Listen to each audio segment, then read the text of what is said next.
vayan tomando nota. Y el capítulo del libro, ahora vamos a ver cuál corresponde. Si alguien me hace el favor de revisar en la bibliografía donde se encuentra el sistema nervioso, en qué capítulo, por favor. Si son tan amables. Bueno, vamos a presentar la pantalla.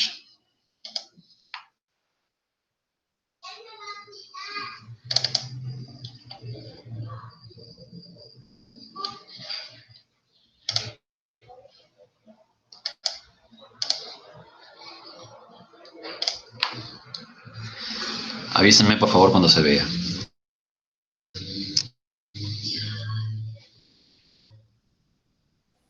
Profe, el sistema nervioso es el capítulo 8, página 166. A partir del capítulo 8, excelente, muchas gracias. Bueno, entonces hoy vamos a ver todo lo que corresponde al sistema nervioso. Les hago una aclaración, no vamos a ver sentidos, porque el libro creo que hace una diferenciación entre ellas y lo otro, así que nosotros no vamos a hacer eso. Voy a ver el chat, que había... Bien, perfecto, gracias Juan. Bueno, les cuento, no voy a ver el chat hasta que termine de presentar, por si alguno, por favor, me hace el favor de avisarme si alguien escribe, porque cuando presento no puedo verlo. ¿Bien? Bueno, muy bien. Ahí estamos.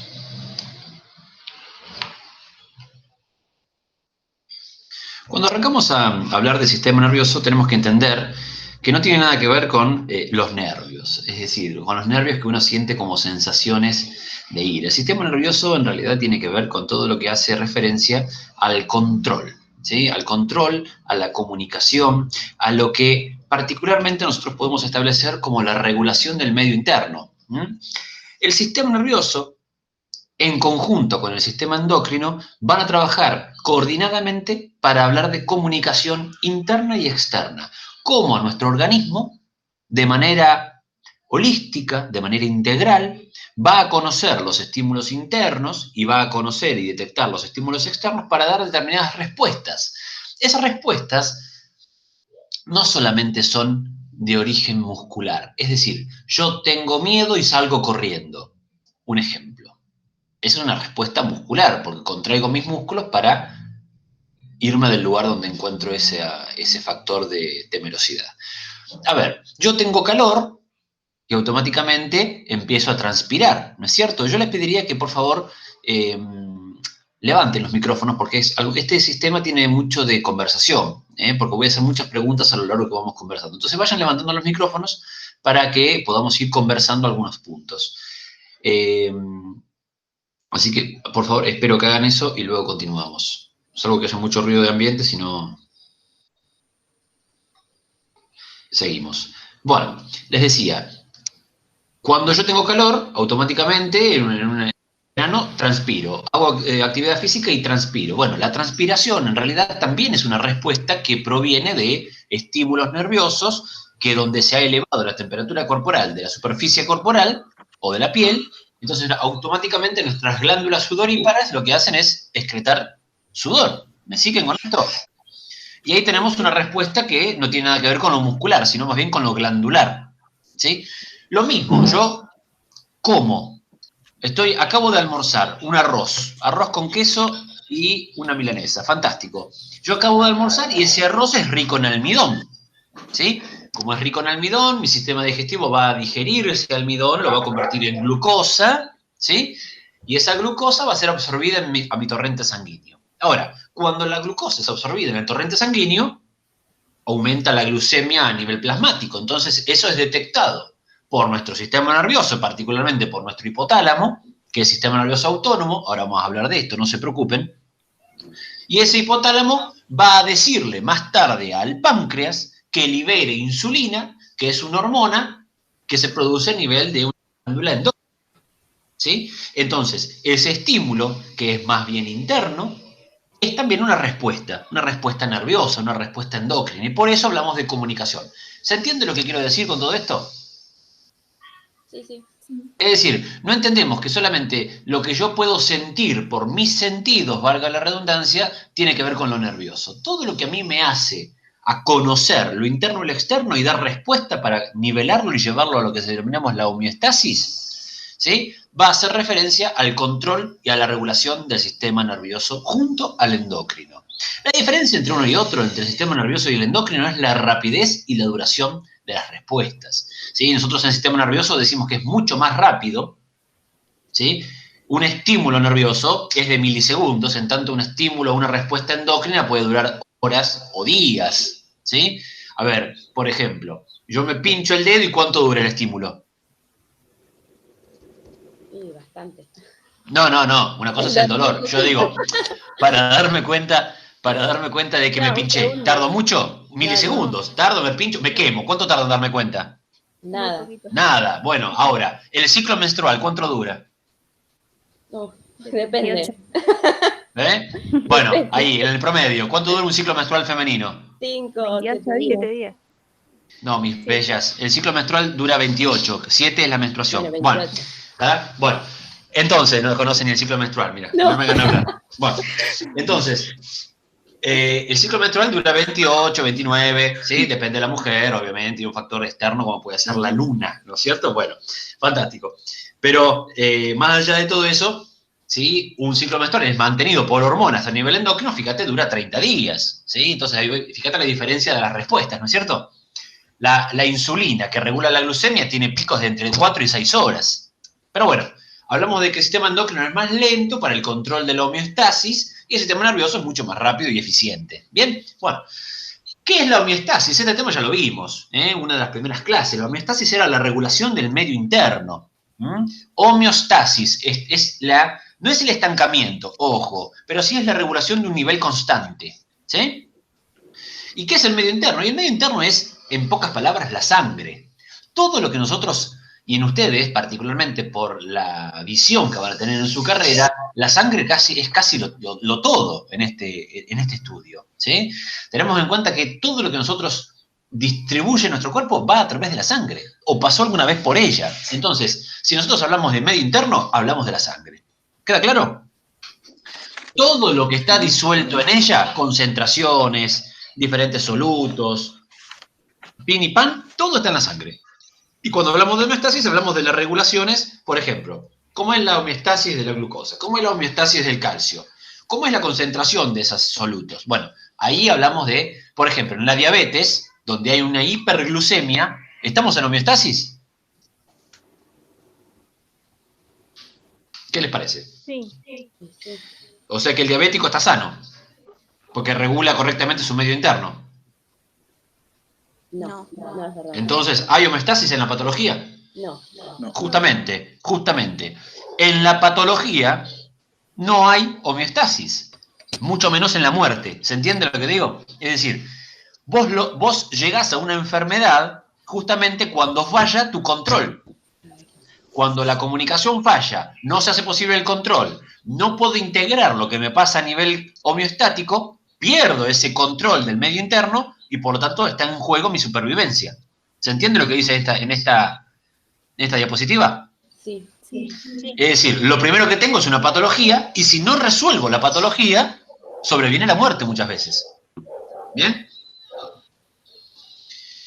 Perfecto. Ahora, vamos a decir a grandes rasgos que nuestro sistema nervioso puede componerse por estas tres partes. El encéfalo, que es todo lo que está a nivel craneal, y ojo, porque encéfalo incluye el cerebro, pero no es solamente cerebro lo que tenemos ahí arriba. ¿Me explico? Hablar de encéfalo es hablar de algo mucho más importante. ¿De acuerdo? Después, a nivel dorsal, a través del canal medular, discurre lo que se denomina como médula espinal, y finalmente los nervios distribuyen aferente y eferentemente la información desde nuestro medio externo hacia el medio interno y viceversa. Es decir, todo lo que yo siento lo llevo al sistema nervioso central a través de los nervios y todo lo que yo elaboro como respuesta la llevo por los nervios hacia el exterior. ¿Está claro? Sí. Muy bien. Perfecto. Vamos a ver de divisiones. Vamos a ver cómo se clasifica el sistema nervioso de acuerdo a sus estructuras. Entonces, vamos a decir que, de acuerdo a su estructura, siempre cuando clasificamos tenemos en cuenta un qué nosotros. Un criterio de clasificación, ¿sí? Yo clasifico, no puedo clasificar, decir que esto es azul, blanco, amarillo y flaco. ¿Estoy teniendo el mismo tipo de clasificación, el mismo criterio? No. ¿Cómo estoy clasificando ahí? Eh, Si yo digo amarillo, negro, flaco y alto, claro. tengo el mismo No, ¿cuántos uno criterios es tengo colores ahí? y otro es, digamos, Forma. Exacto. Entonces yo tengo que establecer criterios. Y voy a decir que el primer criterio que voy a usar es según la estructura, según su anatomía. Y vamos a decir que según su anatomía, según cómo está conformado morfológicamente, voy a detectar sistema nervioso central y sistema nervioso periférico.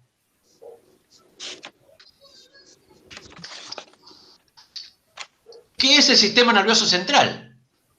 Decir sistema nervioso central es lo mismo que decir encéfalo y médula espinal.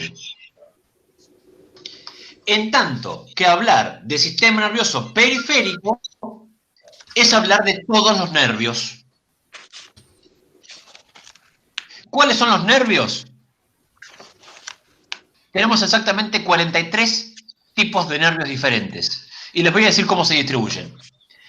Tenemos 12 pares de nervios craneales, 12 pares de nervios craneales, es decir, que nacen aproximadamente en la base del encéfalo,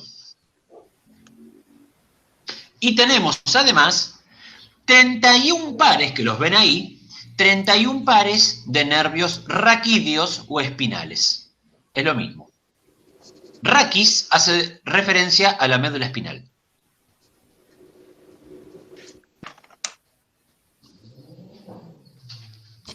¿Me siguen? Sí. Sí. Sí. Ahí tenemos una, para que aquel que no lo pudo hacer, lo tiene ahí.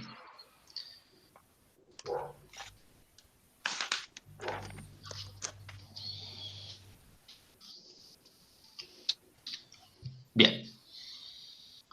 Vamos a tomar otra clasificación y vamos a hablar de, no más de anatomía, no más de estructura, vamos a hablar de fisiología, vamos a hablar de funcionamiento y vamos a decir, según el flujo de la información, según cómo se mueven los datos acá, ¿sí?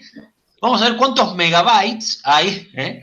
Vamos a ver cuántos megabytes hay dando vuelta por acá. Entonces vamos a hablar de la función, del flujo, de la información, no vamos a hablar de la forma, ¿de acuerdo?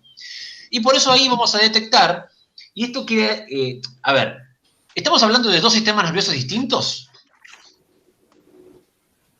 No. ¿Existen 4 tipos de sistemas nerviosos diferentes en nuestro cuerpo? No. No, es siempre lo mismo. Ahora, pedagógicamente, lo que hago yo es dividirlos para entenderlo mejor, ¿sí? Pero no significa que la división aferente no sea parte de las mismas estructuras que acabamos de hablar recién. ¿Estamos de acuerdo con eso? Sí.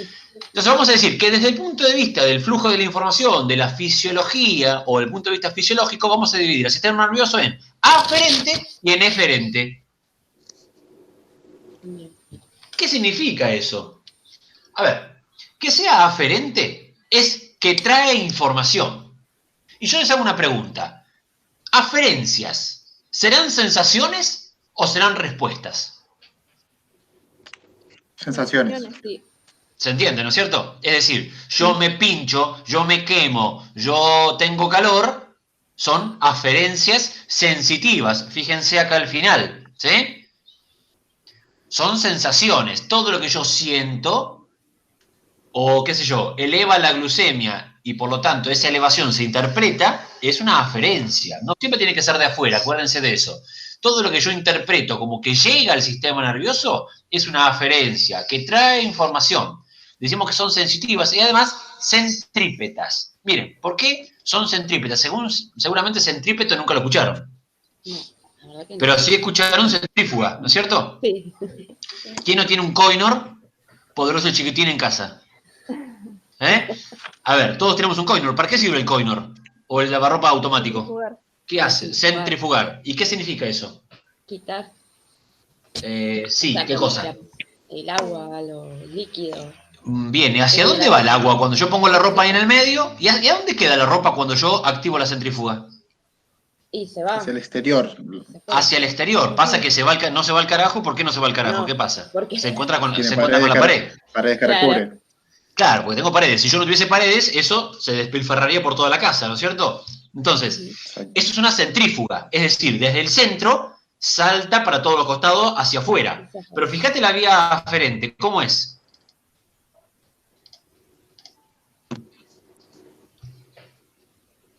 La vía aferente, ¿cómo es? ¿Qué acabo de Sería hacia el marcar? centro, ¿no? Centrípede. Claro, es decir, que desde afuera recoge la información y la lleva hacia adentro. Es al revés, es la inversa. ¿Estamos de acuerdo? Sí. Sí. Bien, perfecto, seguimos. Por lo contrario y la contraposición decimos que todo lo que es eferente es lo que va a llevar información. Vamos a decir que son las respuestas, ¿no es cierto? Y vamos a decir que son vías, por lo tanto, centrífugas, como nuestro Koinor, y que además son también llamadas vías motoras. ¿Sí? Si yo digo motor, a mí motor me es sinónimo de movimiento, ¿no es cierto? Sí. Bueno, ¿tiene que ver, todas las respuestas del sistema nervioso tienen que ver con el movimiento del cuerpo? No. ¿Qué dije al principio? No, que no todo tiene que ver con afuera. también puede ser adentro. yo tengo calor, ¿qué pasa? Sí. ¿Me salgo corriendo salgo corriendo porque tengo calor? No, te quedas quieto. No. ¿Y qué pasa? ¿Y qué empiezo a secretar? Transpirás. Transpirás. Transpiro. Y eso no tiene nada que ver con el movimiento de nada, es una cuestión glandular, ¿se entiende? Ujú. Pero no por eso no deja de ser motor. ¿Está claro? Motor acá es sinónimo de acción. ¿Estamos de acuerdo? Sí. Bien. Profe, consulta. Tenemos dos tipos de neuronas motoras, la del sistema somático y y las autónomas. Y ahora voy a eso, exactamente. Bien. Ahora voy a eso. Ahora, estas son divisiones centrales, ¿no es cierto? Hablando del sistema nervioso central. Ahora, mira, acá aparece una división. ¿Te acuerdas que yo dije que según las cuestiones anatómicas divido el sistema nervioso en central y periférico? ¿No es cierto? Sí. Bueno, lo que acabamos de ver es una subdivisión de central. Ahora, mira, voy a dividir el periférico. El sistema nervioso periférico, vamos a decirlo así ahora, se va a dividir en somático y en autónomo.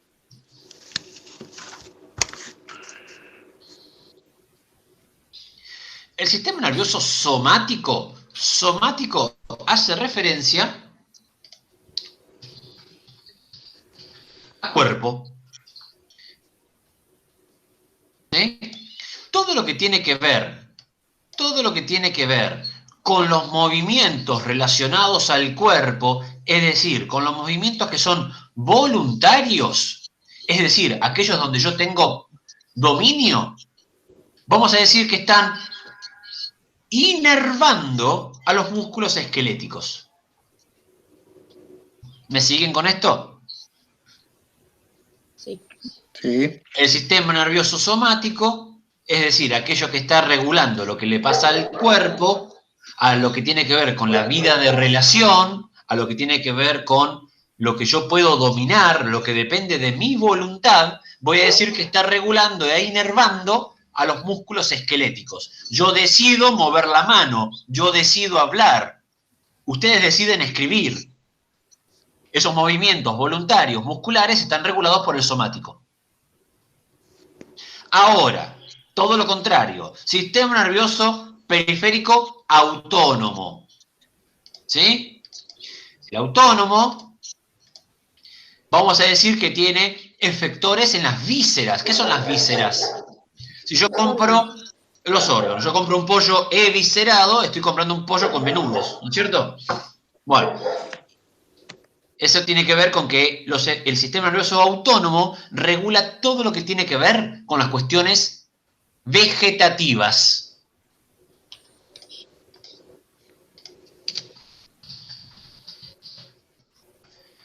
¿Bien? ¿Vieron el cambio que acabo de hacer? Sí. Sí. Bien. Ahora, ¿cómo logra el sistema nervioso autónomo, que regula las cuestiones de los órganos, aquello donde yo no tengo dominio. Yo no digo al corazón, contraete, deja de contraerte, latir, deja de latir. No le digo al estómago, che, hacé la digestión. No le digo a mis arterias, contráiganse para elevar la presión sanguínea. No lo puedo hacer. No lo puedo hacer. Ustedes no le dicen al útero, che, contraete, por favor, con una contracción más, así sale el niño. No. Es decir, eso no lo podemos manejar. Es involuntario, es vegetativo, va solo, es natural. Vamos a decir que ahí se divide en dos. En simpático y en parasimpático. Es decir, simpático y lo contrario. Digamos que el sistema simpático es el macanudo y el parasimpático no. Bueno, justamente lo contrario ahí. El sistema nervioso autónomo simpático hace referencia a las cuestiones del estrés. Que del macanudo no tiene nada. Y el parasimpático habla del reposo, del mantenimiento de la energía. Entonces, cuando yo me voy a dormir, ¿quién cree ustedes que se pone en funcionamiento? El parasimpático. Y cuando yo me encuentro con un oso en el medio del monte, ¿quién se pone en funcionamiento? El simpático. ¿Eh? Exactamente. Acá decimos que el neurotransmisor del simpático es la adrenalina. El estado adrenalínico es el estado de alerta. ¿No es cierto? Sí, muy bien. Bien. El estado de reposo está regulado por lo que se denomina la acetilcolina. ¿Sí?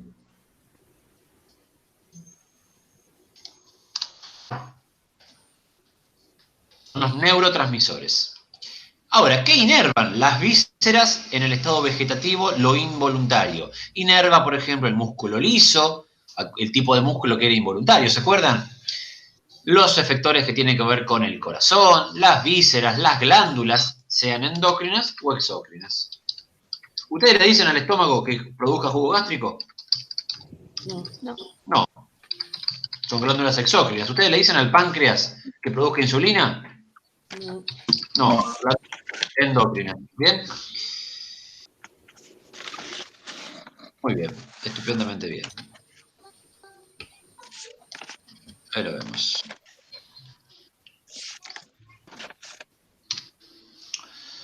Bueno, esto ya lo vimos, Bien, hasta luego. Bien, vamos a hablar ahora, hasta acá tenemos clasificaciones, ahora vamos a intentar clasificar a quiénes, a las unidades funcionales, es decir, a las células que componen el tejido nervioso y por lo tanto el sistema nervioso. Bien, hablamos, ustedes recuerden en la primera clase, niveles de organización, hablábamos de el primer hito en la materia viva, la célula se reúne con células similares por un objetivo en común y genera un tejido. Los tejidos se reúnen y generan órganos, y los órganos se reúnen y generan sistemas. Los sistemas son un individuo. La unidad funcional del sistema nervioso es la neurona.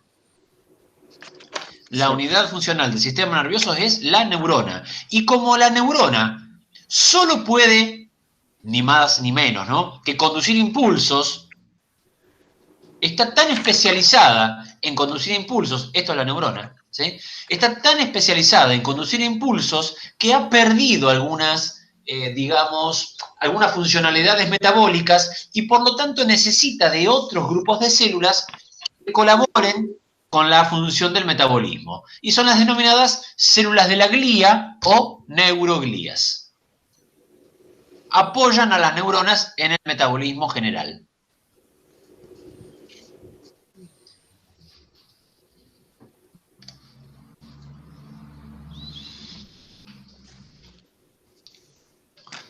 Vamos a denominar algunas neuronas, algunas neuroglias, para ver cómo son y qué hacen. ¿Me siguen hasta acá? ¿Estamos bien? Sí. Bien. Astrocitos, ¿sí? Los astrocitos están jugando un papel importantísimo en, fíjense lo que hay aquí. Esto es un capilar sanguíneo, por donde va la sangre, por donde llega la sangre al sistema, por ejemplo, encefálico. Aquí tenemos una neurona. Y acá tenemos una célula bastante extraña, que parece una estrella. Aquí es un nombre. Astrocito. Cito, ustedes acuérdense, es célula, ¿sí? Astro es célula que parece una estrella. Fíjense que es así, ¿no? ¿Qué hace el astrocito? Se pega sus podocitos, lo que hacen es pegarse al capilar, digamos que como envolviéndolo, y genera lo que se denomina la barrera hematoencefálica. Entonces lo que hace el astrocito es que todo lo que le llega a la célula neuronal a través de la sangre, primero hay un tipo que prueba y dice si está bueno. ¿Sí? ¿Se entiende lo que pasa acá? Sí. Bien, Sí. el astrocito forma la barrera hematoencefálica y lo que hace es generar una especie de filtro para que todo lo que le llega a la célula neuronal sea de buena calidad. Por ejemplo, una cosa que atraviesa el astrocito y atraviesa la membrana hematoencefálica de manera rápida, sin filtrarse, es el alcohol. Entonces, rápidamente, aquel que no tiene mucha cultura, automáticamente agarra una borrachera. ¿Por qué? Porque justamente el alcohol es un tóxico para la célula nerviosa. ¿Bien? Bien. Segundo tipo de neuroglía, la microglía. La microglia. Yo les dije cuando vimos tejido conjuntivo que en la sangre había glóbulos blancos y uno de esos se llamaba macrófagos o monocitos. Bueno, los macrófagos tenían la particularidad de que podían migrar, podían salir de los capilares sanguíneos e instalarse en algunos sitios diferentes a la sangre. Y bueno, ahí este es uno de los casos, ¿sí? En el sistema nervioso hay macrófagos que están esperando que haya alguna invasión de algún agente extraño, biológico, químico, infeccioso, lo que sea, para poder automáticamente fagocitarlos y retraer la infección. Esos son las microglias. Son, en realidad, macrófagos, ¿sí? Que están, justamente, son muy pequeños, que están presentes en el sistema nervioso a la espera, ¿sí? de una invasión. Justamente están trabajando en lo que es la defensa. ¿Bien? Sí. Estas microglias, cuando fagocitan, aumentan drásticamente de tamaño, ¿sí? Y tienen gran poder fagocítico. ¿Bien? Las células ependimarias. Mirate esto. Ustedes acá ven varios tipos de células. Acá vemos en celeste una célula neuronal. Acá en amarillo vemos una barrera hematoencefálica, un astrocito. Acá vemos una amarilla que está pegada al axón de la neurona, que ahora les voy a contar qué es. Y acá vemos unas células rosas. ¿Las ven? Sí. Que tienen forma de copa. Bueno, yo les voy a contar una cosa. Seguramente hablaron o escucharon alguna vez del líquido cefalorraquídeo. Sí. Bueno, si es el líquido cefalorraquídeo, yo les pregunto, ¿por dónde andará? Por el cráneo, por el cerebro. Y Encéfalo. encéfalo y raquídeo. ¿Por dónde? La médula espinal. Exactamente. Es decir, el líquido cefalorraquídeo es producido por estas células, las células ependimarias, producen, en realidad son un epitelio, ¿sí? No tiene nada que ver con las células nerviosas. Son un epitelio que producen una secreción que se denomina líquido cefalorraquídeo y que baña a todo el sistema nervioso central, por eso encéfalo y médula espinal, ¿sí? Controlando la regulación. Es parte de la homeostasis. Entonces se aumenta la presión intracraneana, si falta algún soluto, si sobra algún soluto, si hay una invasión bacteriana, virósica, lo que sea. Está controlando que las condiciones del medio interno del sistema nervioso, ni más ni menos, estén bien. ¿Estamos de acuerdo? Sí.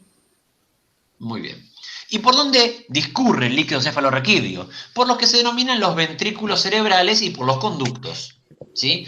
El conducto ependimario es el conducto del medio o del epéndimo, ¿sí? Es el conducto del medio de la médula espinal. Y por ahí discurre el líquido cefalorraquídeo. Luego vuelve, ¿y saben por dónde va el líquido cefalorraquídeo? Por un lugar que seguramente conocieron alguna vez, que son las meninges.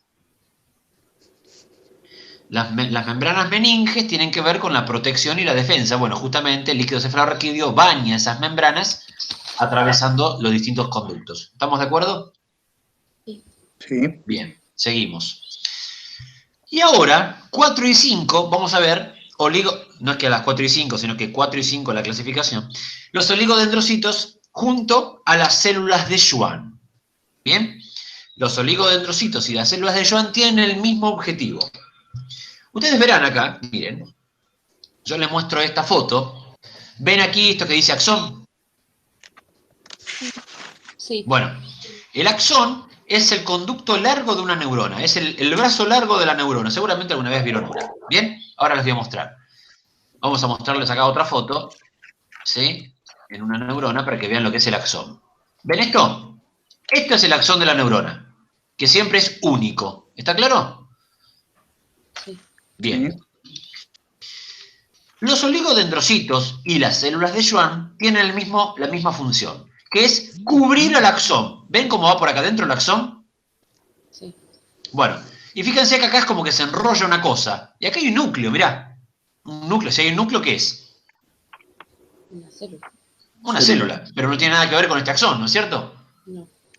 Bueno, esta célula que se enrolló todo acá, produjo esto. Mirá, ¿qué dice ahí? Mielina. Mielina. Seguramente escucharon hablar de la mielina alguna vez. La mielina, ¿sí? La mielina es una sustancia grasa, justamente, porque si ustedes recuerdan la segunda clase, cuando hablé de membrana plasmática, yo les dije de cómo está compuesta la membrana plasmática. De lípidos. Por lípidos, el 70% de lípidos y un 30% de proteínas. La mielina no es más que la membrana plasmática de esta célula, que puede ser un oligodendrocito, que puede ser una célula de Schwann. Fíjate cómo cubre al axón nervioso. Acá tengo un oligodendrocito, acá tengo otro, acá tengo otro, acá tengo otro y acá tengo otro. Y así millones y millones. ¿Estamos de acuerdo? Los lugares que quedan de este axón tapado, pero que quedan al descubierto, entre que una célula recubre otra célula y así, son los denominados nódulos de Ranvier. ¿Sí? Tienen que ver estos nódulos de Ranvier con lo que hace referencia a la transmisión del impulso nervioso.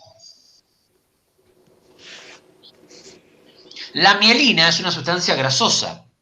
Al ser una sustancia grasosa, compuesta por lípidos, no es permeable a la electricidad. Por eso por aquí no se desparrama ni se traspasa el impulso, sino en estos lugares donde el axón nervioso queda al descubierto. ¿Se entiende lo que digo? Sí. Sí. Bien. ¿El resto cómo viene? Bien, bien.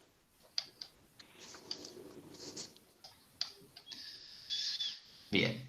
Los oligodendrocitos forman la vaina de mielina de las células que están componiendo el sistema nervioso central. Los oligodendrocitos forman la vaina de mielina de los axones de las células centrales, es decir, las que conforman el encéfalo y la médula espinal. Las células de Schwann hacen lo mismo. ¿Qué hacen?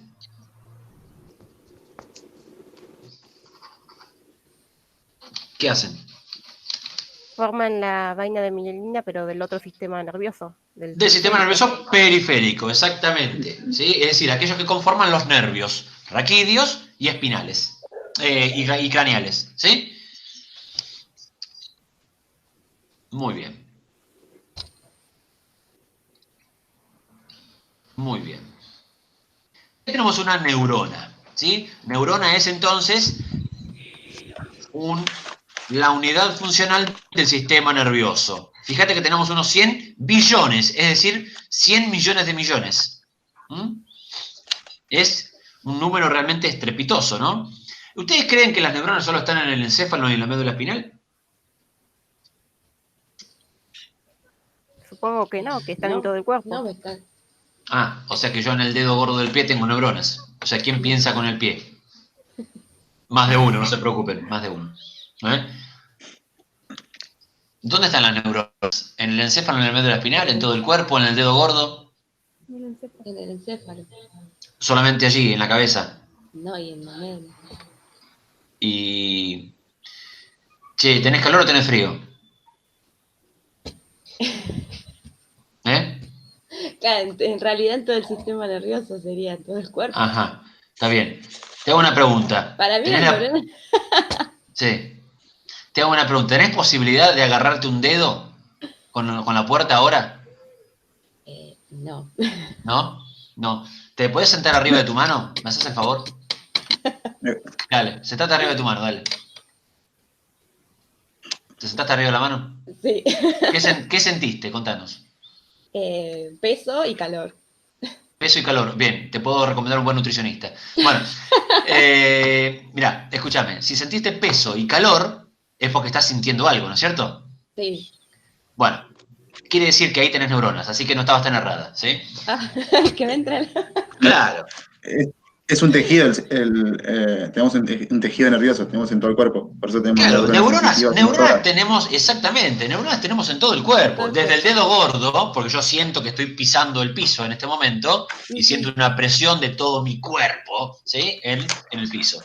Y siento que acá hace frío, debería prender el calefactor y dejarme de hacerme el rata, es decir, bueno, yo siento diferentes cosas, no porque todo esté en mi cabeza, sino porque yo puedo sentir, porque estoy tocando el teclado, porque siento que tengo la mano en el mouse, porque estoy viendo una pantalla en este momento y porque ustedes me están escuchando. Entonces, todas esas cosas son posibles porque tenemos neuronas en todo el cuerpo, ¿sí? No solamente relacionadas a lo que tiene que ver con el sistema nervioso propiamente dicho. ¿Estamos de acuerdo entonces? Bien. ¿Cómo está conformada una neurona? Está conformada por un cuerpo, por un soma, vamos a decir, ¿sí? Cuerpo o soma, es decir, aquel lugar donde se encuentra la mayor cantidad de, como esto una célula, donde se encuentra la mayor cantidad de organelas, ¿no es cierto? Donde se encuentra el núcleo, donde se encuentra todo lo que hace referencia al metabolismo, las mitocondrias, el citoplasma, ¿sí? Ahora, fíjense cómo a través de todas estas prolongaciones, el citoplasma no está solamente reservado en el núcleo, ¿lo ven? Atraviesa también el axón, es decir, que esta neurona no es un círculo o una esfera llena de líquido compuesta por un montón de prolongaciones como si fuesen anexas, sino que son parte de la propia célula. ¿Se entiende lo que digo? Sí. Como el axón está bañado de citoplasma por dentro, y aquí tenemos membrana plasmática, y aquí también, y la dendrita lo mismo. Entonces, axón es el lugar donde encontramos, ¿sí?, la mayor cantidad de orgánulos, presentes en el metabolismo celular. ¿Qué más encontramos? Encontramos dendritas, ¿sí? Encontramos dendritas que son microprolongaciones, generalmente bastante diversas, que tienen que ver con con la sensación de la neurona, aquello donde se percibe la sensación. Siempre el estímulo viaja en condiciones desde las dendritas, pasando por el cuerpo, yendo por el axón y bajando por el telendrón. Dendritas, entonces, axón, que siempre es único,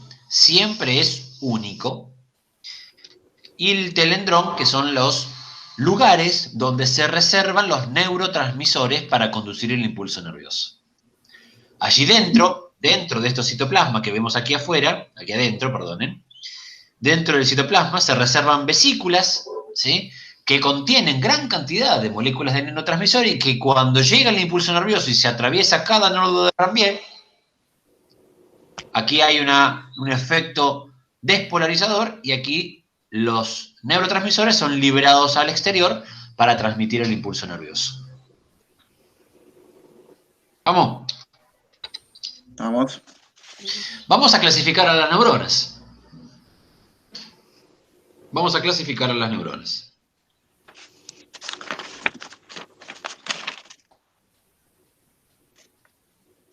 Bien.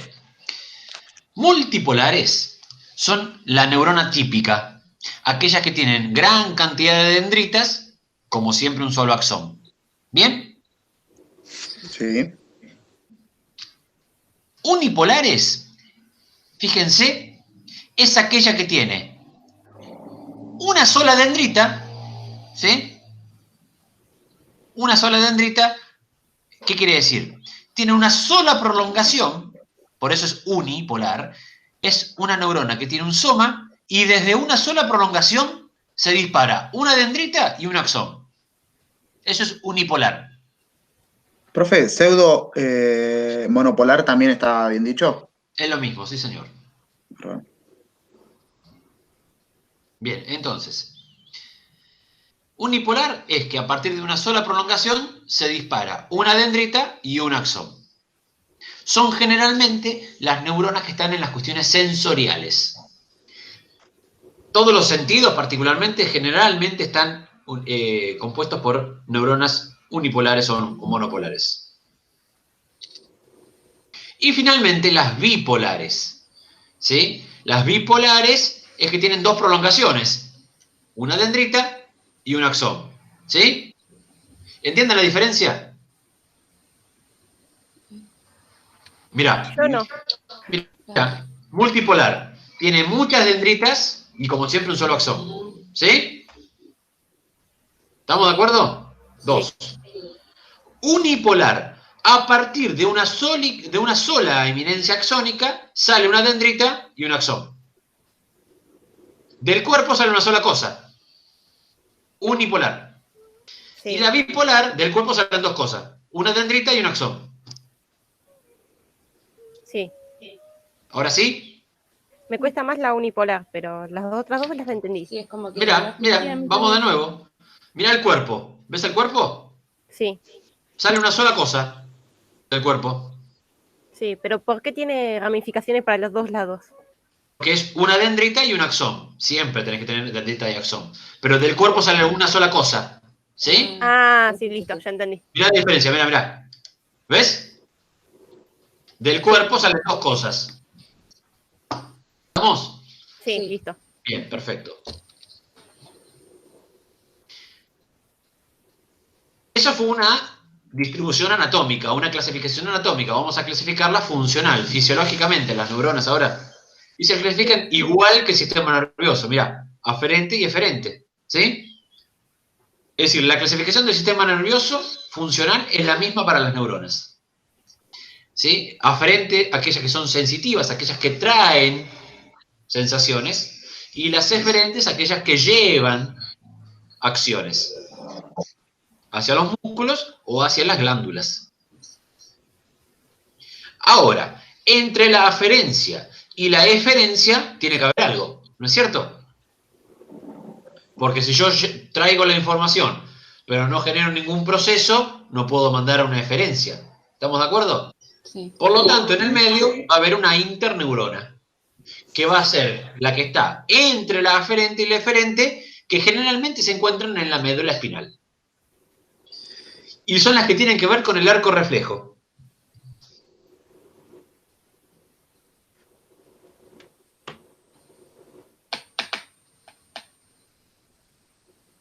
¿Bien?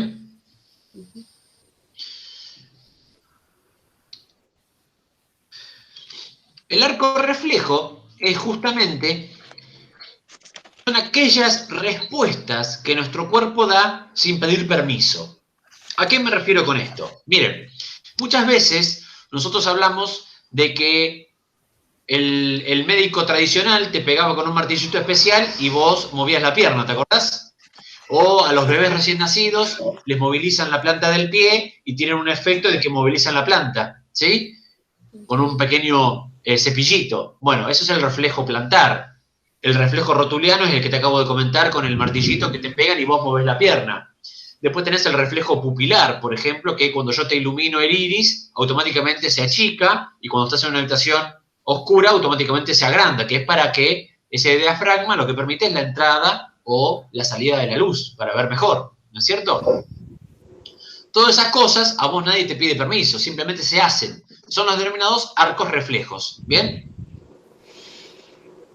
El arco reflejo tiene la particularidad de que se resuelve o se hace la respuesta a nivel de médula espinal. No se le pide injerencia al encéfalo, ¿sí?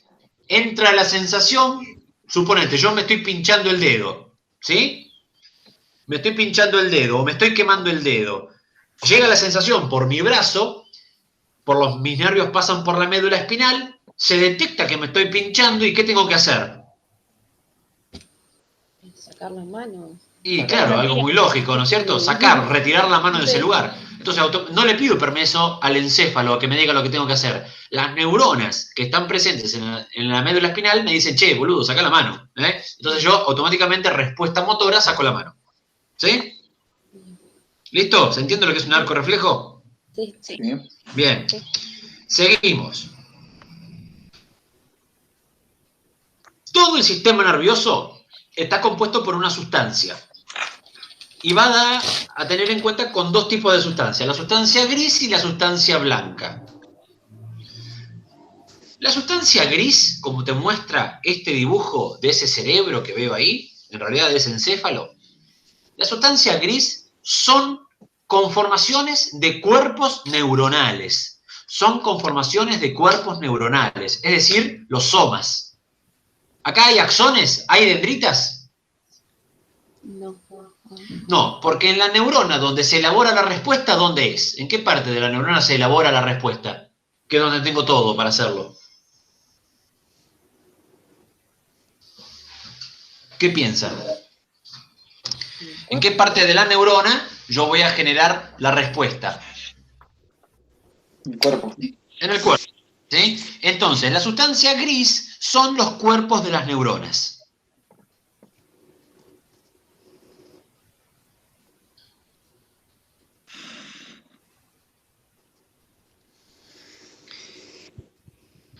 En tanto, que la sustancia blanca hace referencia a todo lo que tiene que ver con la conductividad. Hace referencia a los axones, a las dendritas, es decir, todo aquello que está tapizado de mielina, porque la sustancia blanca es sustancia grasa. ¿Está claro?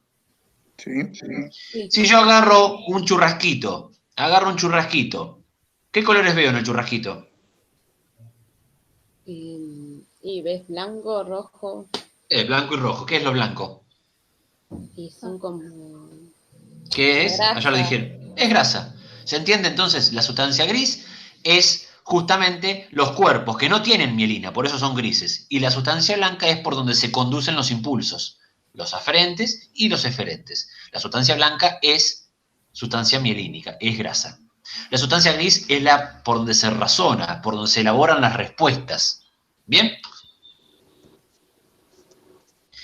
Cuerpos y dendritas. Y la sustancia blanca, solamente los axones, llenos de mielina, llenos de grasa, por donde discurre la información. ¿Estamos de acuerdo? ¿Listo?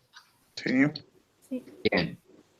Mira, ahí tenés una foto que está bárbara. La sustancia gris, ¿sí?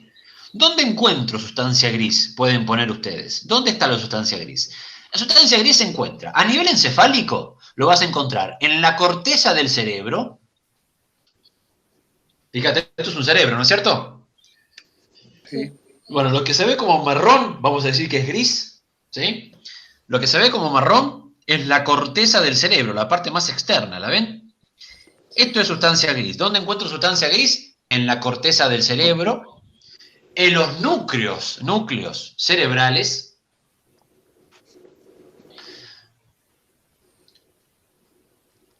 y en lugares como el diencéfalo, ¿sí? Diencéfalo. Corteza cerebral, núcleos cerebrales, diencéfalo,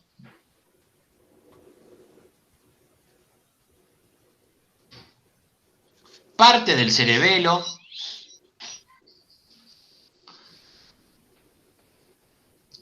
y en la asta medial de la médula espinal. Miren, ¿ven eso? Si yo agarro la médula espinal mía y la corto con una tijera y me la pongo a mirar, veo eso, ¿sí? Si yo agarro una médula espinal y la corto con la tijera, veo esto. Esta H en el medio, vamos a decir que es la asta medial, ¿sí? Es sustancia gris. Lo que la rodea, ¿qué es? Blanca. Sustancia blanca. ¿Bien?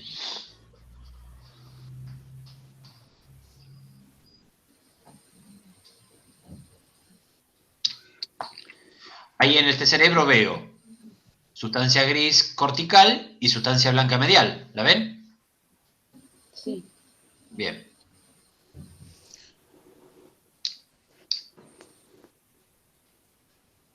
¿Se acuerdan cuando vimos músculo, que yo les conté que un músculo en realidad era un conjunto de fibras musculares que estaban recubiertas por un endomicio y que un grupo de fibras musculares generaban un fascículo muscular que estaban compuestas por un perimicio y que un grupo de fascículos hacían a un músculo completo que estaban, digamos, recubiertos por un epimicio? ¿Se acuerdan de eso? Sí. Sí. Bueno, mira, ahí tenés lo mismo. ¿sí? Una fibra nerviosa, es decir, una neurona, está, ¿sí? Una neurona está tapizada por un endoneuro, ¿sí? Un grupo de neuronas conforman un fascículo que están tapizadas por un perineuro y un grupo de fascículos están tapizadas conformando el nervio por un epineuro. Es exactamente lo mismo, ¿sí? ¿Qué son estas endo, peri y epineuro? Capas de tejido conjuntivo que dan sostén y soporte, por donde discurren los vasos sanguíneos.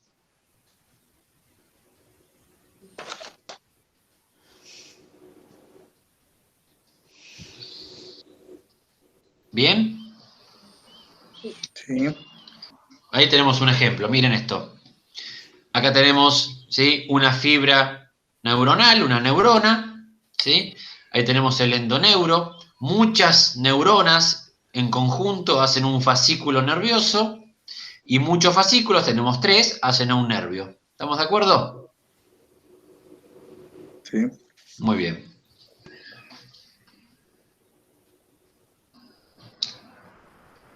Vamos a hablar ahora de cómo es que se da el impulso nervioso. Y por favor, escúchenme bien porque esto es muy importante para ustedes. El impulso nervioso va a ser una serie de descargas eléctricas. Descargas eléctricas que en nuestro cuerpo lo vemos con un cambio químico, ¿sí? Con una situación que se origina de determinada manera y que termina de otra.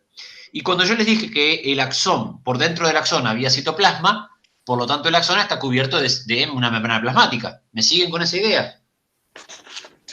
Sí. Sí. Bien, miren esto. Esto que tengo acá es una membrana plasmática.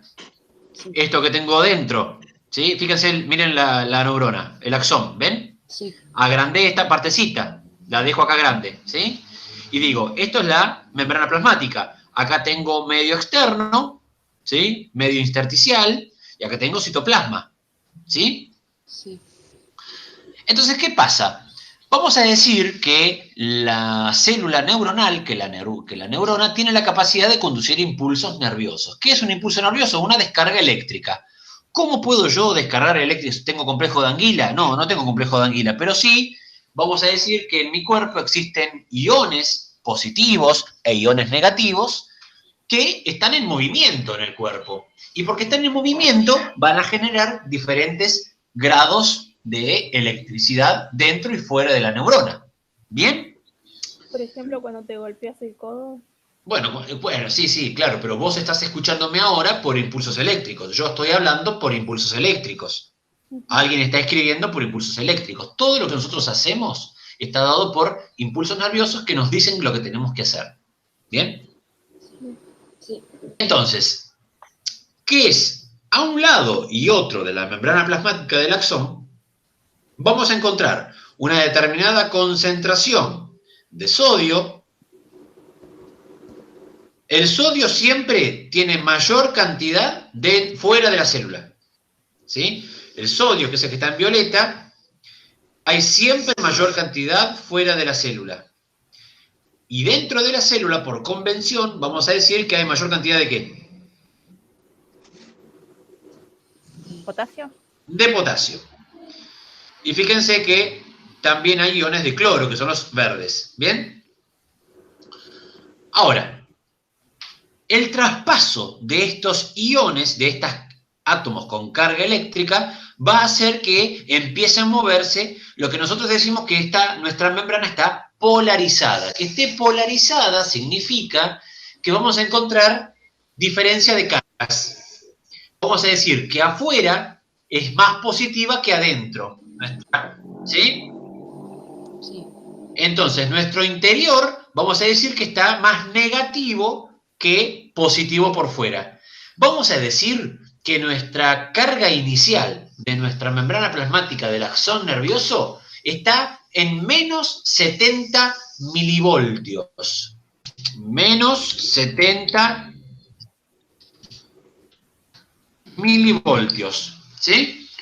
Menos 70 milivoltios es el potencial. Los voltios, justamente, la electricidad de nuestra casa está a 220 voltios, ¿no es cierto? ¿No está a 220 en nuestra casa? Sí. Bueno, si vos Sí. pones el dedito en cualquier enchufe de tu casa, te queda pegado, ¿no es cierto? Sí. Bueno, porque esos 220 por tus neuronas no se la bancan.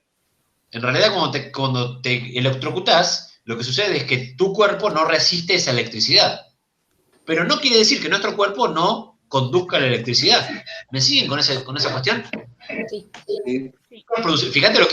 Fíjate lo que nosotros podemos, nada, milivoltios, la milésima parte de un voltio. ¿Eh? Nada, poco y nada. Pero ¿qué pasa? Nuestra electricidad está dada por la descarga de iones positivos y negativos. Y entonces, como hay más cargas positivas afuera que negativas adentro, vamos a decir que tenemos menos positivos y vamos a decir que estamos en menos 70 milivoltios. Ese menos 70 milivoltios es lo que nosotros llamamos el potencial de membrana en reposo. Potencial de membrana en reposo. ¿Qué sucede? Cuando llega a la neurona un impulso nervioso proveniente de una neurona anterior, ¿sí? Proveniente de una neurona anterior, acá estamos parados, ¿lo ven? Menos 70. Acá la neurona no está conduciendo impulsos, es decir, las cargas que hay afuera y las cargas que hay adentro se sienten en equilibrio en algún punto. Menos 70 para la célula está muy bien. No conduce impulsos, está en reposo. ¿Estamos de acuerdo?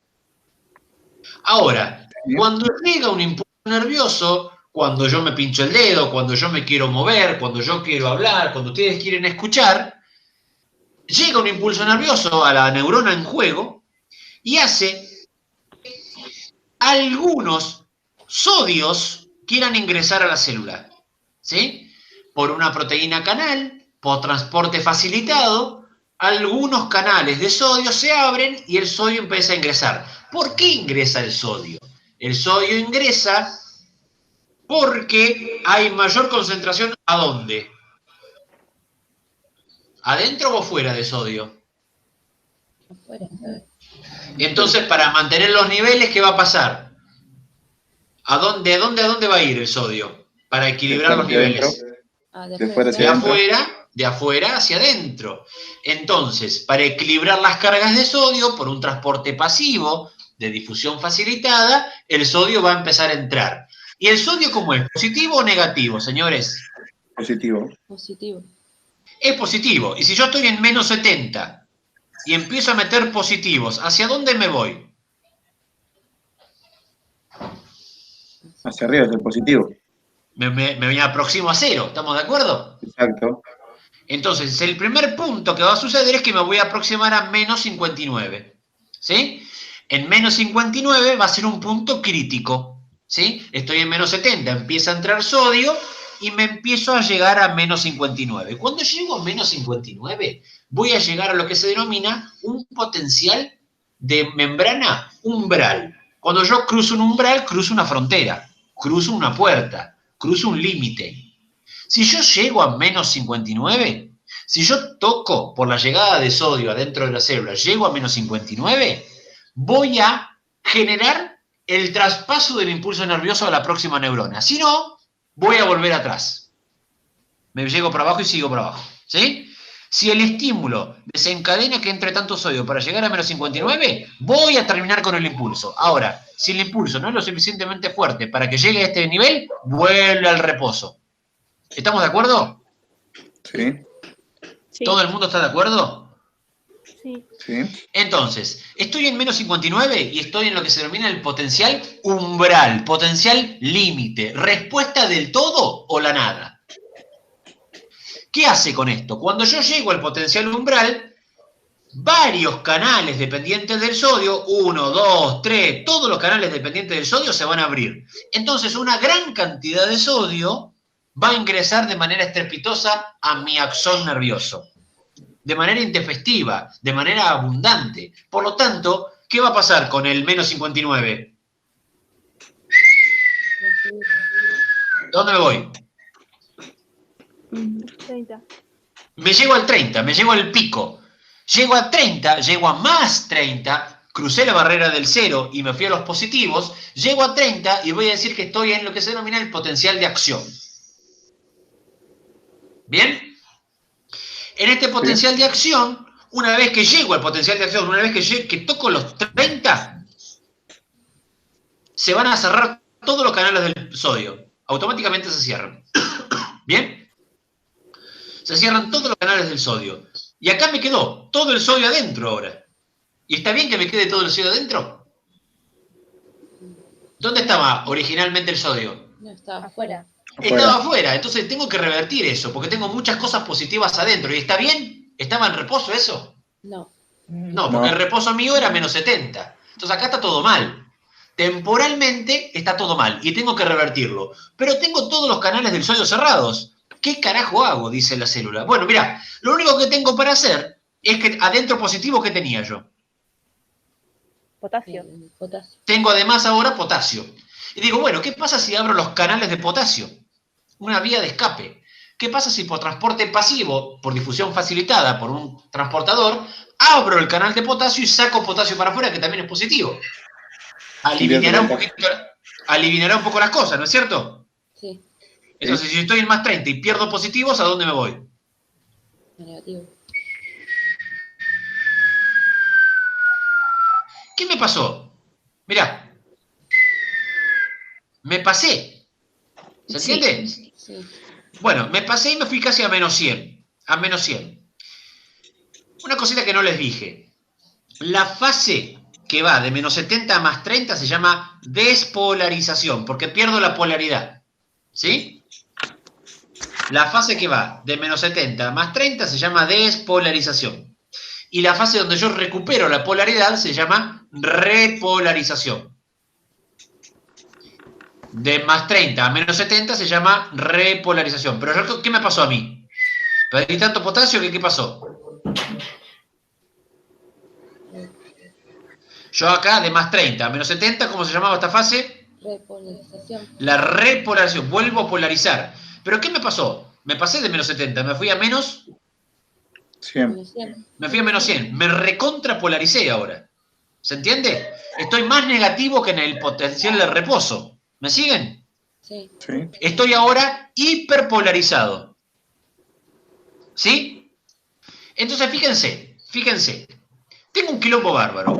Tengo todo el potasio afuera, tengo todo el sodio adentro y encima estoy mal parado. Es decir, parejo a Argentina. ¿Sí?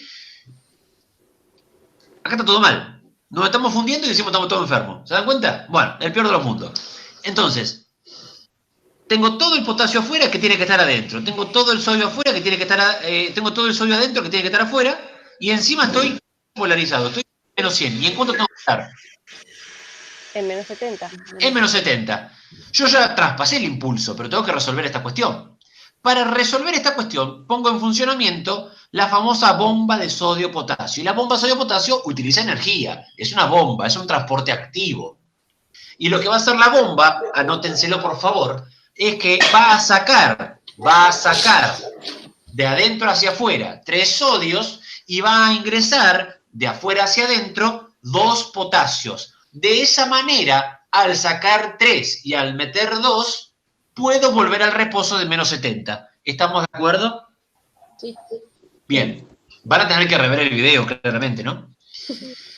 Y llego al reposo y vuelvo otra vez a 0. Puedo volver a conducir un impulso. ¿Listo? Sí. Bien. Sí. Muy bien. Muy bien. Esto no me interesa.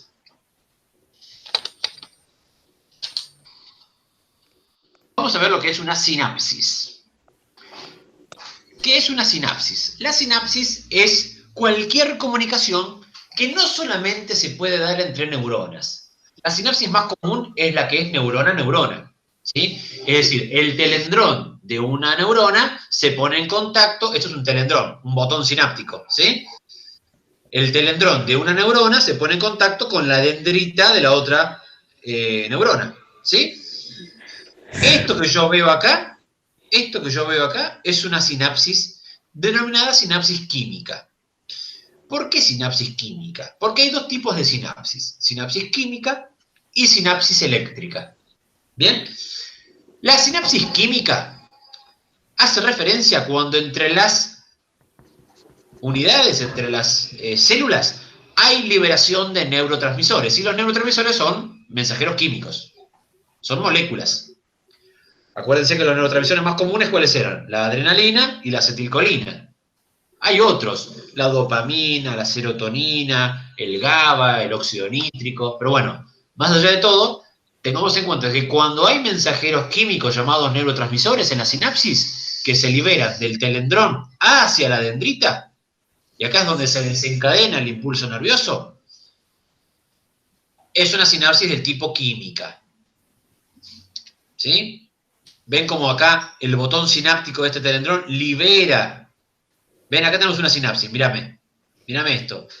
El telendrón está liberando neurotransmisores a las dendritas de la siguiente y esto es una sinapsis química. Vamos a decir que tenemos una célula, una neurona presináptica que dirige el impulso nervioso hacia la derecha y lo recibe una neurona postsináptica que recibe los neurotransmisores y que vuelve, ¿sí? Acá recibe el estímulo, lo elabora y su axón, al igual que en este, va a dar el impulso nervioso para que tengamos que hacer lo que tiene que hacer, ¿sí? Que es lo que vimos recién. ¿Estamos de acuerdo? Bien, entonces, acá se están liberando neurotransmisores, es un tipo de sinapsis química. ¿Por qué te digo esto? Porque existen tipos de sinapsis que denominadas eléctricas. Mirá, acá tenemos una sinapsis química, como la que vimos recién, una neurona presináptica, una neurona postsináptica y liberación de neurotransmisores al espacio sináptico, o hendidura sináptica, que es lo mismo. En cambio, mirá esto de acá arriba. ¿Qué diferencia hay entre esto y esto? Que una está unida y la otra no. Exactamente. Una está unida y otra no. ¿Qué significa eso? Significa que, fíjate que no hay espacio sináptico acá. ¿Sí?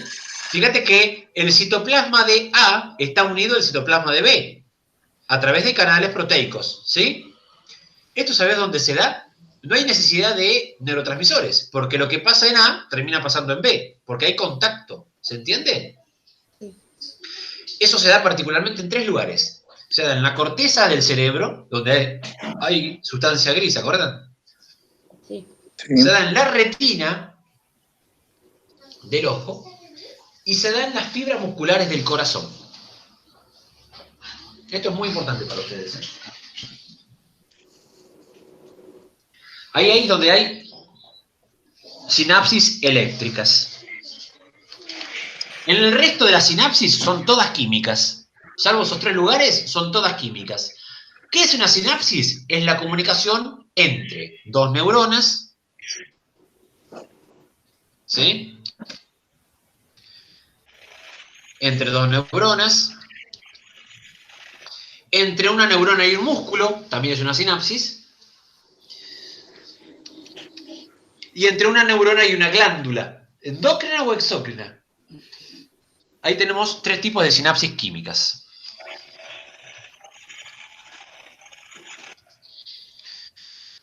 ¿Hasta acá todo bien? Sí. Sí, sí. Bien. Sí. Tómense un minutito para traerse un mate, un café, que seguimos.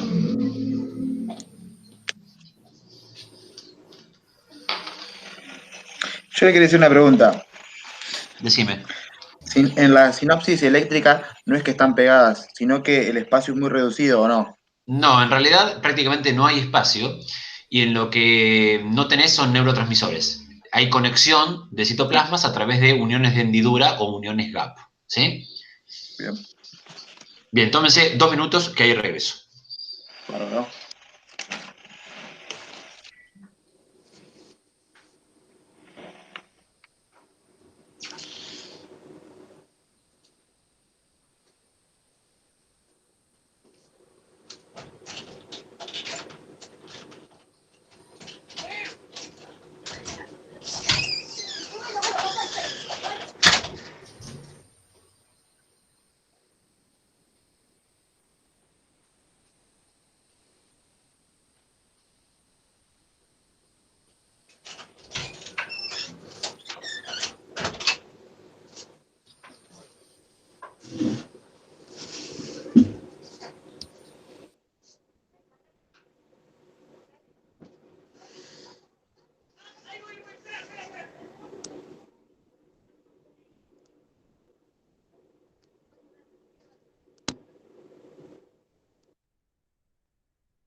Bien, continuamos.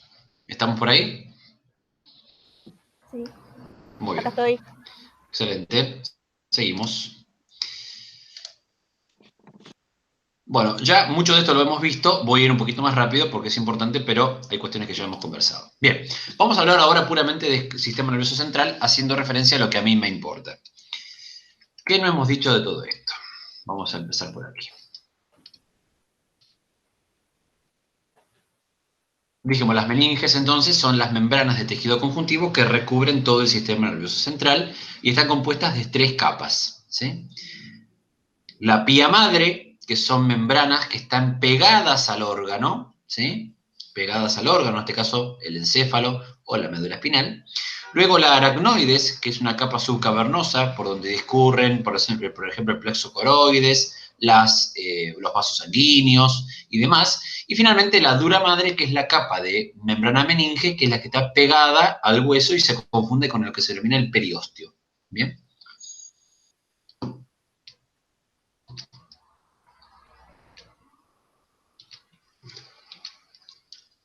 Yo estoy avanzando porque esto es para otro tipo de formación que a ustedes no les... Un paro de líquido cefalorraquídeo. Bien, bien, acá me interesa. Muy bien. Vamos a ver cómo está compuesto el encéfalo, ¿sí? ¿Qué es lo más importante? ¿Cuál es la parte más voluminosa del encéfalo? Bien saben ustedes que es el cerebro, ¿sí? El cerebro tiene a su cargo todo lo que tiene que ver con las cuestiones motrices gruesas, las cuestiones del raciocinio, el conocimiento, la memoria, todo lo que tiene que ver con el lenguaje, con la decodificación de los estímulos sensoriales, todo lo que nos lleva a nosotros a entender la vida como la conocemos, tiene que ver con el cerebro, ¿sí? El oído, la visión, el habla, bueno, los sonidos ya los dije, todo lo que hace al lenguaje, es muy importante esa cuestión, el entendimiento, la decodificación, la memoria. Entonces, el razonamiento son las funciones cerebrales más importantes, tienen que ver con cómo nosotros nos relacionamos con el entorno. Por eso, una muerte cerebral significa el estado vegetativo completo, porque no tenemos conexión con el entorno, no podemos relacionarnos. Es la parte más importante en volumen del encéfalo. Bien, casi el 70% del volumen encefálico corresponde al cerebro. La segunda parte más voluminosa es la parte que está en magenta, en rosa, que es el cerebelo, ¿sí? El cerebelo tiene 2 grandes funciones. Primero, que tiene que ver con la motricidad fina. Por ejemplo, nosotros podemos tomar la lapicera, podemos enhebrar una aguja, podemos hacer arte porque tenemos motricidad fina. No somos toscos, no somos torpes, algunos más que otros, pero digamos, no somos torpes por naturaleza. Tenemos una cuestión de agudeza motriz que nos permite justamente la función cerebelosa. Además, el cerebelo junto al oído medio, lo que hace es trabajar en el equilibrio del cuerpo. ¿Bien? Que es la segunda parte más voluminosa del cuerpo. Lo que está en rojo es una parte muy, muy importante del encéfalo, que es el diencéfalo. Es como el segundo encéfalo, digamos. Si bien es una parte poco voluminosa, es una parte trascendental y transversal para el mantenimiento de las cuestiones vegetativas y autónomas del cuerpo. ¿Qué es lo que tengo en el diencéfalo? Anótense bien esto porque es lo más importante. Tengo la glándula pineal o epífisis o epitálamo. Glándula pineal, epífisis o epitálamo, que tiene que ver con la producción de melatonina, que es una hormona que regula la actividad del sueño y la vigilia. Después tengo el tálamo. El tálamo es un núcleo diencefálico de cuerpos neuronales de sustancia gris, ¿sí? Como todo diencéfalo, que tiene que ver con el control de todas las cuestiones autónomas que regulan el cuerpo de manera vegetativa. Y por debajo del tálamo voy a encontrar el hipotálamo, ¿sí? Por arriba tengo el epitálamo o epífisis, tengo el tálamo en el medio y el hipotálamo por debajo. Esto que tengo acá, esto es el epitálamo, esto es el tálamo y esto es el hipotálamo. El hipotálamo también es un núcleo cerebral, ¿sí? Muy importante para la regulación metabólica, porque lo que hace, particularmente el hipotálamo, es regular, entre otras cosas, miren, vamos a empezar a enumerarlas. la conducta sexual, la temperatura corporal, las concentraciones plasmáticas de todas las cosas. Regula el hambre y la saciedad. Regula el estado de hidratación a través de la sed. Regula todas las secreciones hormonales y endócrinas. ¿Por qué regula las secreciones hormonales endócrinas? Porque tiene conexión directa con esto que vemos aquí con forma de arveja, que es la hipófisis.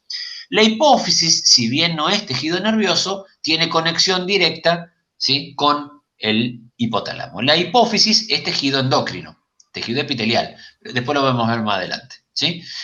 Muy bien. Después tenemos esto verde, que es el mesencéfalo, ¿sí? El mesencéfalo tiene que ver con algunas cuestiones, digamos, ligadas a cuestiones vegetativas y de traspaso de información, en conjunto con el puente de Barolio o los pedúnculos cerebrales, ¿sí? Muy bien. Pedúnculos cerebrales y cerebro medio hacen referencia a todo lo que es el mesencéfalo o encéfalo del medio. Y finalmente, una parte muy importante del encéfalo es el bulbo raquídeo. Bulbo raquídeo es el nacimiento de la médula espinal, que es la que está en violeta, ¿sí? El bulbo raquídeo, además de ser el lugar de donde nace y se proyecta la médula espinal, es el lugar donde se encuentran dos centros vitales muy importantes, centros de control muy importantes, que son dos. Tenés centros vitales y centros no vitales. Los centros vitales son dos. Centros vitales que tienen que ver con la regulación, ¿sí?, de la actividad cardíaca y vasomotora, es decir, cómo se comporta el corazón y cómo se comportan nuestros vasos sanguíneos, cómo se contraen y se dilatan, o cómo late y cómo es el ciclo cardíaco, está a cargo del bulbo raquídeo.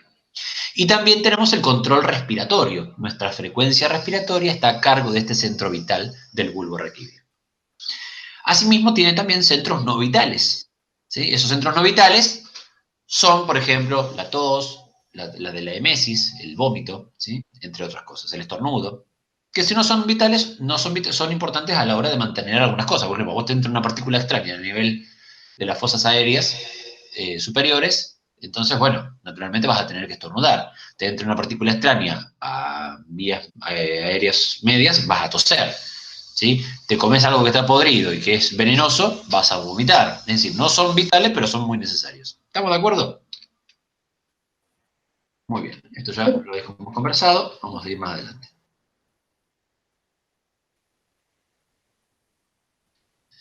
Muy bien. Una cosa que nos dije del cerebro es que se divide en dos hemisferios, ¿sí? Se dice por convención que la parte izquierda del cerebro tiene que ver con las cuestiones de la razón, ¿sí?, las cuestiones que tienen que ver con la vida de relación, y la parte derecha más ligada a las que son las emociones, todo lo que hace más referencia a las cuestiones artísticas, ¿bien?, de la persona humana.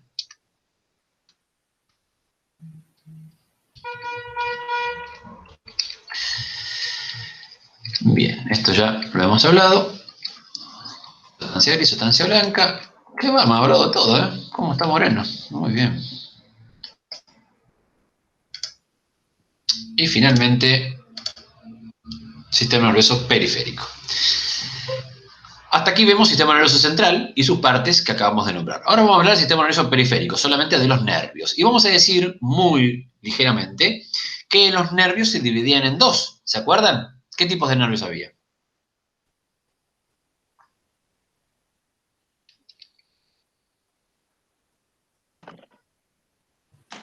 Motores y sensitivos. No hacía referencia a eso. Hacía referencia a que eran craneales y raquídeos, de acuerdo a dónde nacían, si nacían del encéfalo o si nacían de la médula espinal. Ahora bien, el sistema nervioso periférico se dividía en dos, de acuerdo a si hablábamos de las cuestiones autónomas o de las cuestiones somáticas. Las cuestiones somáticas las referenciamos en lo que hace referencia a el movimiento de las cuestiones voluntarias. Ahora, lo que me importa a mí son las cuestiones involuntarias, aquello que es autónomo, ¿sí? Vamos a decir entonces que el sistema nervioso autónomo se diferenciaba en simpático y parasimpático. ¿Bien? Por lo tanto, vamos a decir también que el sistema nervioso simpático se aloja cerquita de la médula espinal en dos lugares pura y exclusivamente. Particularmente vamos a decir que el sistema nervioso autónomo simpático tiene sus ganglios en la región tóraco-lumbar, es decir, en la región torácica y en la región lumbar de la médula espinal. Bien, va a tener sus ganglios, es decir, sus núcleos, en la región torácica y en la región lumbar de la médula espinal. Por contraposición, el sistema nervioso parasimpático va a tener sus ganglios a nivel craneal o cervical y a nivel sacral, ¿sí? Justamente donde no está el simpático, ¿lo ven?